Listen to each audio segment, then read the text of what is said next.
요즘 이제 역사와 관련된 역사관을 어떻게 바라보느냐 가지고 상당히 많은 얘기들이 좀 나오고 있는데요. 특히 1948년 건국절을 뉴라이트들이 주장을 하는데 이게 얼마나 얼토당토하는 얘기인지 좀 말씀을 좀 드리겠습니다.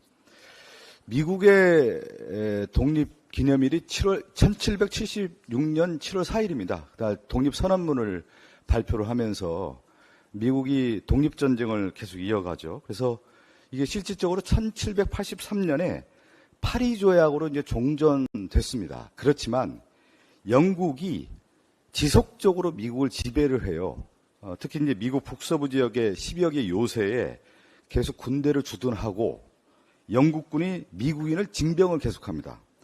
그러면서 미국이 다시 독립전쟁을 계속 이어가는 겁니다. 실질적으로 83년에 완결된 듯 하지만 영국이 계속된 지배를 하니까 완전한 회복을 위해서 영국의 독립운동을 계속 하게 되는 것이죠.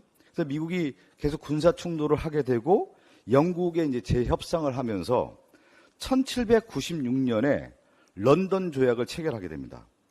이 1796년에 런던 조약을 체결을 하면서 영국군이 미국 영토에서 철군을 해요. 그리고 아까 중요한 것처럼 미국인 징병을 금지하게 됩니다. 그러면서 실질적으로 미국의 독립이 언제 이루어지느냐, 실질적 독립이 1796년, 20년 만에 독립이 이루어지는 거예요. 그러니까 1776년에 독립선언을 하고 1796년에 완전한 독립을 이루게 되는 것이 1796년인데 이걸 우리나라에 적용을 해보면 한국이 1919년 3.1운 독립운동을 하고 그 이후에 상해 임시정부가 1919년도에 만들어지지 않습니까? 그러면서 상해 임시정부가 임시헌법을 만들고 독립을 준비를 하게 되죠. 그래서 우리나라 헌법은 대한민국의 임시정부의 법통을 계승한다고 밝히고 있는 겁니다. 그래서 1945년에 이제 해방이 되고 광복이 되면서 1948년도에 비로소 우리가 정부 수립이 일어나는 것이죠.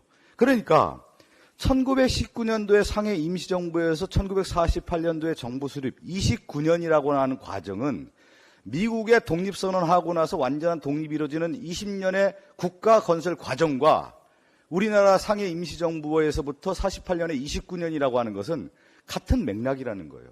자, 그렇게 한번 돌이켜보면 그럼 미국이 1796년에 그야말로 이제 건국이 됐다. 그러면 1776년부터 건국의 아버지들 독립선언 이걸 자체를 부정하는 겁니다. 역사를 부정하는 거예요. 우리나라도 마찬가지인 겁니다. 1948년에 정부 수립이 됐지만 우리나라의 역사의 법통의 근간은 1919년부터 시작됐다라고 하는 부분을 대한민국 헌법이 개정하는 겁니다. 이 우리나라 지금 이 역사 논쟁을 일으키는 이 윤석열 정부의 인사들의 면면을 보면은 과연 우리나라 독립운동 국가 건설 과정에 대한 것들을 이해하고 있는 것인지 우리나라 독립운동의 역사를 부정하는 모습 아니겠습니까? 저는 그렇게 이제 미국 얘기들 많이 하는데 이 윤석열 정부에서 이 역사를 한번 제대로 돌이켜 보시기 바라겠습니다. 독립이라는 게 뭐고 그 국가가 건설되는 과정에서의 그 희생과 참뜻이 무엇인지를 한번 돌이켜 보십시오. 미국에서 1776년에 조지 워싱턴의 그런 역할들에 대해서 우리는 부정하고 1796년도에 우리나라 국가 건설이 됐다. 이렇게 얘기했을 경우에 미국이 존립할 수가 있겠습니까? 우리나라 마찬가지입니다. 상해 임시정부의 1919년도에 임시정부의 요인들 그 수많은 역사를 위해서 우리나라의 국가 건설을 위해서 노력했던 독립운동했던 사람들의 역사성을 부정하는 일들을 했다고 하면은 그렇게 있을 수 있는 일입니까? 다시 한번 진정한 역사가 무엇이고 독립이 무엇이고 대한민국의 역사적 정통성과 법통의 계승이 어디에서 이루어졌는지 돌이켜보시기 바라겠습니다.